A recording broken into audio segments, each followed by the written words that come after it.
દેશના સૌથી લાંબા સમય સુધી સતત જનસેવામાં સમર્પિત રહીને રાષ્ટ્રના વિકાસને નવી દિશા આપનાર યશસ્વી વડાપ્રધાન તરીકેના 12 વર્ષના સફળ જનકેન્દ્રિત અને વિકાસલક્ષી કાર્યકાળની ઉજવણી સમગ્ર દેશમાં થઈ રહી છે.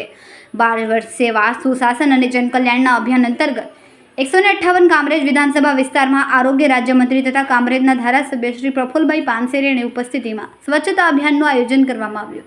પાલક પાટિયા ખાતે ઇન્ફિનિટી બાગ, પેરેડાઇઝ ફાર્મ અને જમનાબા ભવનની પાછળ આવેલ વિસ્તારમાં યોજાયેલ આ સ્વચ્છતા અભિયાનમાં પક્ષના હોદ્દેદારો, પૂર્વ હોદ્દેદારો, કોર્પોરેટરશ્રીઓ, કાર્યકર્તાઓ, યુવા મોરચાના સભ્યો તેમજ મોટી સંખ્યામાં સ્થાનિક નાગરિકો અને શુભેચ્છકો ઉત્સાહભેર ભાગ લીધો.